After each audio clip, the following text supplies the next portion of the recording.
Assalamualaikum warahmatullahi wabarakatuh. Salam solusi. Solusi untuk berdiskusi.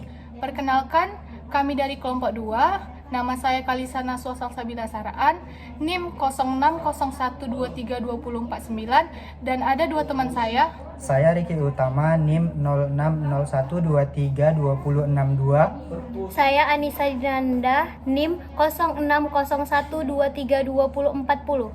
Jadi kami di sini ingin membahas tentang kedudukan, peran dan fungsi dari Pancasila.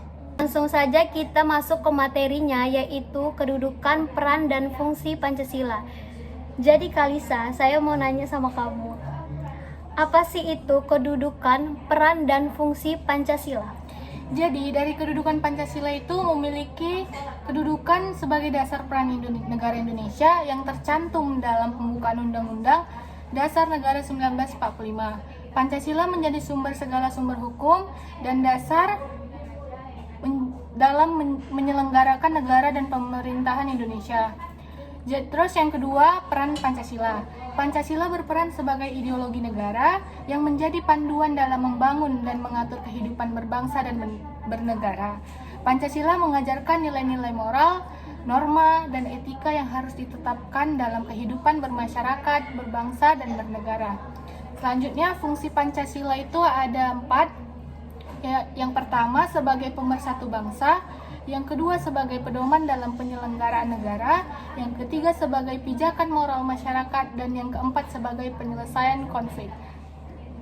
Oke, yang selanjutnya saya ingin bertanya, kenapa Pancasila disebut sebagai ideologi bangsa dan negara? Coba Nisa jelaskan. Karena ideologi itu adalah sebuah konsep yang mencakup persoalan yang fundamental dan aktual. Secara etimologi, ideologi berasal dari kata idea, yaitu gagasan, dan logos berarti ilmu. Sedangkan secara terminologi, ideologi adalah semua norma yang berlaku dalam bermasyarakat. Kemudian kita akan membahas materi berikutnya, bagaimana Pancasila dalam sistem filsafat, Kalisa. Jadi, Pancasila sebagai sistem filsafat itu terbagi menjadi 2, yaitu di dalam etimologi, Pancasila artinya 5 dasar. Sedangkan secara terminologi, Pancasila adalah pedoman dari segala kehidupan bermasyarakat. Filsafat secara etimologi berasal dari bahasa Yunani, yaitu philo yang artinya cinta, dan sophia yang berarti kebijaksanaan. Oleh karena itu, Pancasila disebut dalam sistem filsafat karena memiliki kebijakan dalam rumusan dan pedoman fundamental bagi segala kehidupan bermasyarakat. Nah, kita sudah mengetahui apa itu Pancasila dalam sistem filsafat yang dijelaskan oleh Kalisa teman saya tadi. Kemudian, kami akan membahas materi selanjutnya, Pancasila sebagai sumber hukum dasar nasional. Coba tolong jelaskan, Nisa.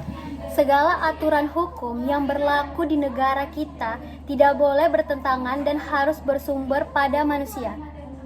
Selanjutnya, kami akan memasuki penjelasan tentang fungsi dari segi ideologi.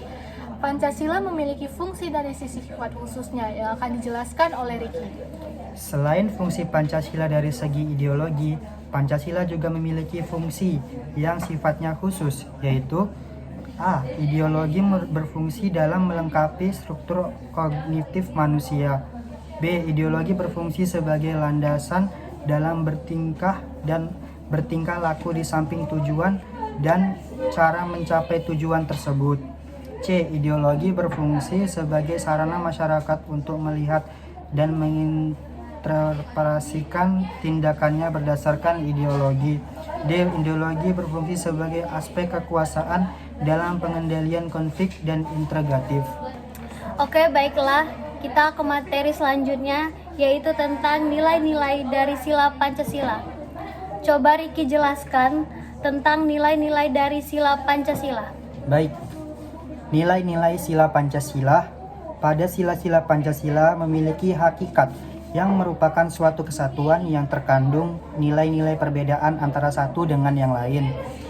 Yang pertama, ketuhanan yang Maha Esa, yaitu bangsa Indonesia mempercayai adanya Tuhan yang Maha Esa sebagai Sang Pencipta dan memiliki kebebasan dalam menganut dan menjalankan ibadah sesuai dengan ajaran agamanya.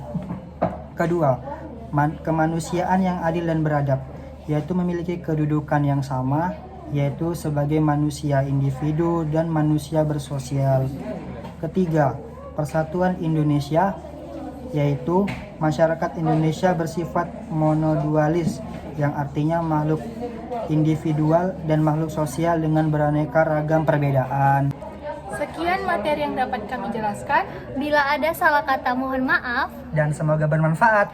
Assalamualaikum warahmatullahi wabarakatuh.